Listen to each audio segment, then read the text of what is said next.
Hi, this is Growing Up Aspen Movie Chat with Andy Collin and Chris Pomeroy. And today we're speaking with Lo Semple. We grew up with Lo, and his dad wrote lots of screenplays. He wrote all the episodes of Batman, the TV show that we all grew up on. He wrote King Kong, the original with not the original, but the remake with Jeff Bridges and Jessica Lange. He did Papillon. He did cult classics like Flash Gordon. Um, and so here we are with Lo Semple, talking film. Going into the movie thing, one of the most amazing things that was Aspen at that time that I remember Craig Melville was working at the ISIS. I was working at the Playhouse, and I got off early, and I was going to go Craig, and we were going to go do something. So I get him, and he's going into the storage facility to fill up the candy bars or whatever. And I go in there, and I look up the stairway there, and on the wall, I can see all the notes that all the kids wrote because they wanted to get into R-rated movies. And I mean, I'm talking all the way up to like Andy Mill, you know, Mm. and that is like Aspen in a sense. Yeah, All these I've actually, kids going into a movie they probably shouldn't have gone into, but it didn't kill them.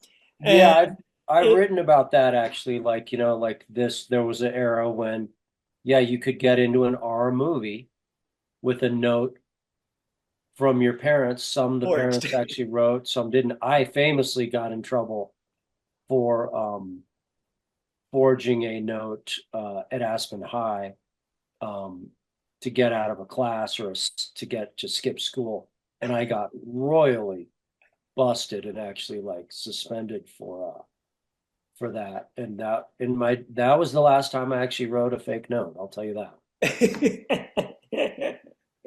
Well, okay, so let's jump into, do you have any favorite directors, film directors that you feel like are, if you were on an island somewhere and you wanted to just have a collection of certain directors, are there certain folks that you feel like are really make movies that you really would like to that you like to watch? I mean, like Martin Scorsese always is a good one. Hitchcock is a good one.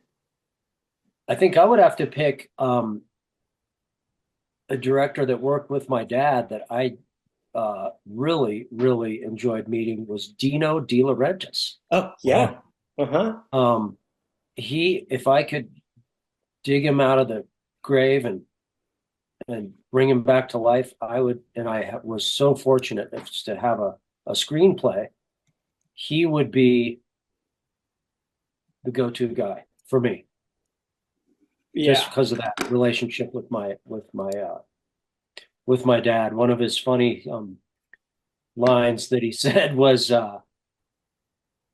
when he contacted my dad to do a remake of the movie King Kong, Yeah, that's a and he actually wrote the screenplay from Aspen, and he contacted my dad. My dad flew out to Los Angeles to his screening room, and they watched Jaws together, I think it was, because King Kong was kind of like a response to that big like yep. animal horror type movie, I think it was. And at the end of the movie, of the screening movie in Dino's screening room, Dino turned to my dad and he said, when Jaws died, nobody cried.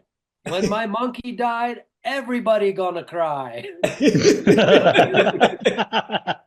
And That's a that was great kind one. of Great that quote. was something of that of that was, and that was that's what my dad relayed to me You know, some time ago. what's funny is my grandma got worked in a law firm, and it was right across from the MGM studios. Literally right below her was King Kong looking up. That whole big statue, the big one that they had where he was just standing there. That one Yeah, was right below my grandma's window. So she'd always say, come and visit me, and we could look at King Kong." It's pretty funny. yeah, there was a big fiasco with that. And actually, Rick Baker Uh-huh. worked on that movie King Kong. Rick Baker, Ivan DeWolf I was talking about earlier. Yeah.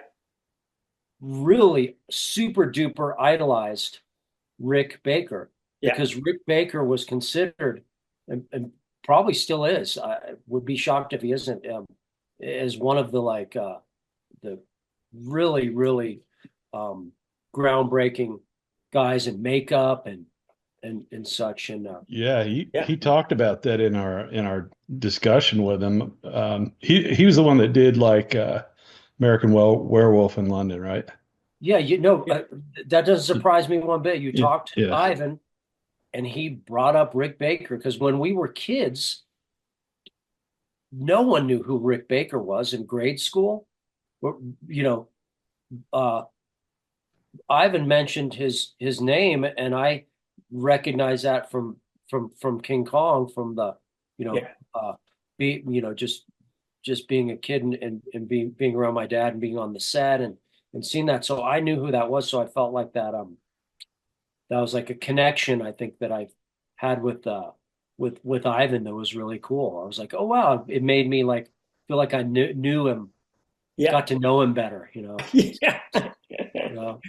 Yeah, the effects. One thing with Rick Baker was he was a practical effects guy, and now there's all this CG stuff. So there's sort of this appreciation for the old craft, you know. And so when people do that in movies today, people tend to like it a little bit more because there's sort of this crossover between makeup and costume and practical effect stuff and CG, you know, and I feel like some movies do that. A lot of movies now just go complete digital.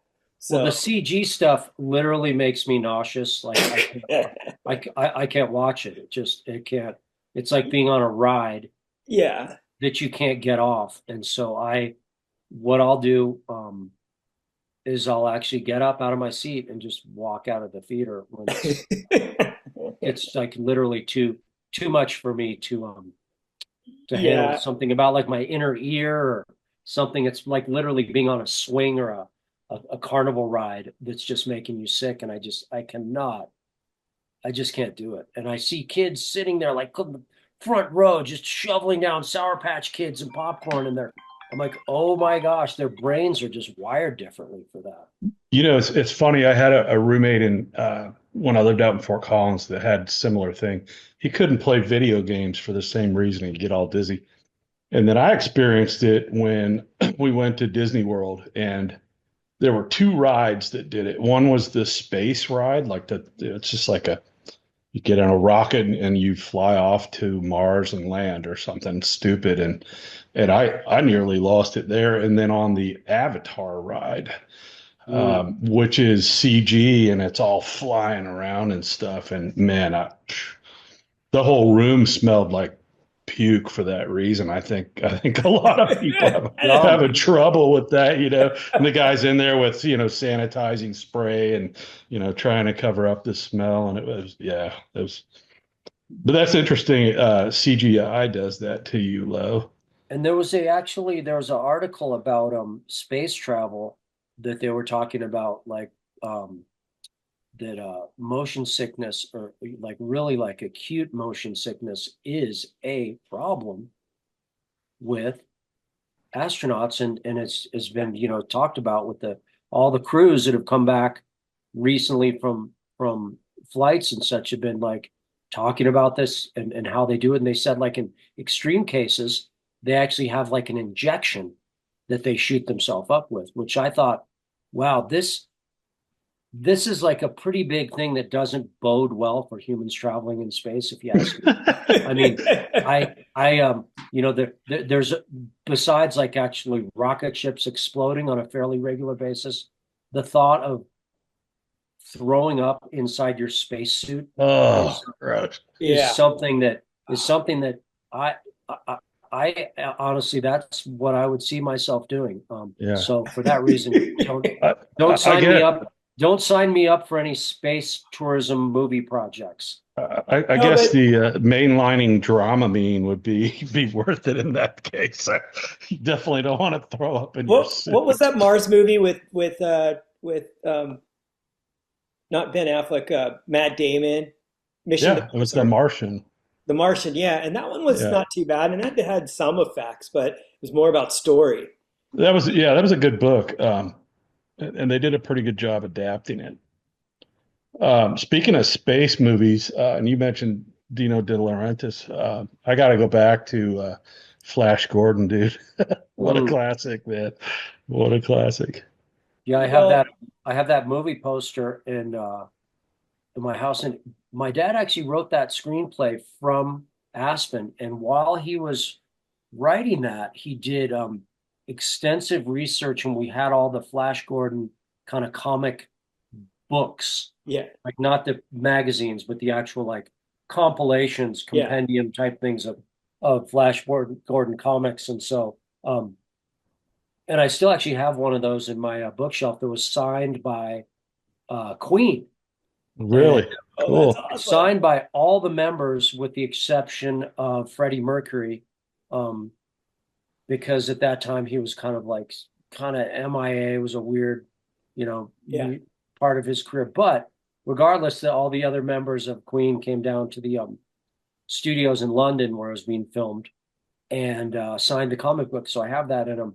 Occasionally, I'll open that up and kind of look at some of the uh, some of the tiles there of the comic, and yeah, my dad really like culled a lot of the material from the Flash Gordon comics. I mean, obviously that it's wildly departure from a true comic, and real comic aficionados um, uh, my dad took a real beating at the hands of comic aficionados, saying Mm. like, "How dare you turn this like serious character into this like stupid, you know, quarterback male Barbie doll type character."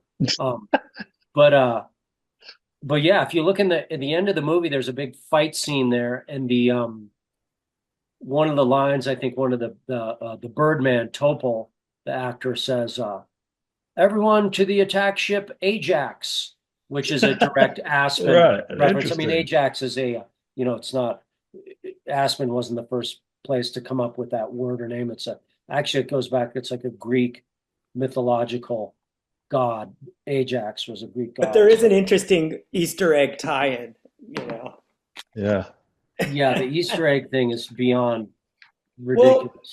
what did De Laurentiis do with Barbarella? Because I know in the IMDb, he's credited with something with a Barbarella, and that's similar to Flash Gordon too. Very, I just actually was talking to someone about that last week, and I said, yeah, Dino De Laurentiis in the Flash. I said Flash Gordon was influenced by Barbarella, the background, the like Uh-huh. super trippy clouds, and Yeah, uh, the SETI there's like stuff. Yeah, the yeah, set stuff was really really Italian. It's like yeah. really Italian and really over the top, uh, flashy, pun intended, and I think that's what was part of the success. If you are so lucky to do this, there's on the DVD of Flash Gordon, there's there's a director's cut type thing in the back of it at the end Uh-huh. of it,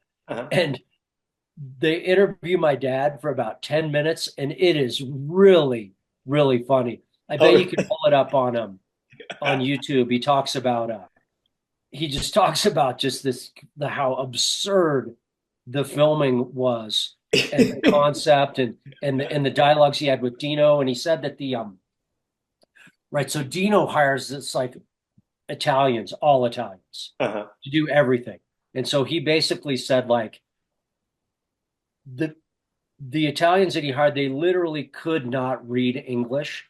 And so everything in the script on the screenplay had to be translated into Italian. And then he said the loss in translation of the things and what ended up was kind of like that telephone thing where you tell one person one thing and then the Right. final, you're like, wait, what? And Yeah. basically that movie is a game. The end product is like an Italian American telephone translation game That's awesome. gone gone horribly right. You could argue. I mean, it's like Yeah. it's considered a cult classic. And Um, that's Well, Flash Gordon, not Barbarella, right?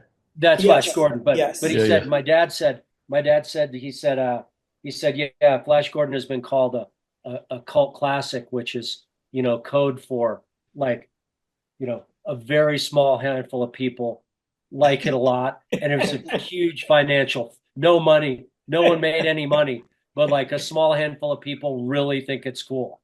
Well, did you? I want to say the guy that played Flash, what was his name? Sam Sam Jones. Jones. Sam He Jones. he had a cameo in. I want to say it was Ted Ted. 2, or was Yeah. it Ted the first one? And it God, was that was very cringeworthy. And what that exposed was Yeah. his voice is different than in Flash Gordon. The reason is all of his lines were voiced over. Huh. Because if you see him in Ted and then you see him in Flash Gordon, you're like, wait, is this the same guy? Looks the same. I mean, he looks kind of distorted now, like some kind of like steroid Sylvester Stallone kind of just Burnout, yeah. mutant type weightlifter dude who something went wrong with drugs along the way. Are you talking about Ted, the one with the teddy bear? Yes. Yeah. And Okay, so my Sam friend Jones' Webster- cameo in that. My he friend looks Webster very- did the effects on that film. He's the one who animated Ted the bear, or one of the guys that animated. Dude, Ted Yeah, was it's- totally real. What are you talking about? But that was really I thought that was painful. I was like, oh, this is going to be cool to see Flash Gordon. And then I saw him, I was Yeah. like, oh, wow.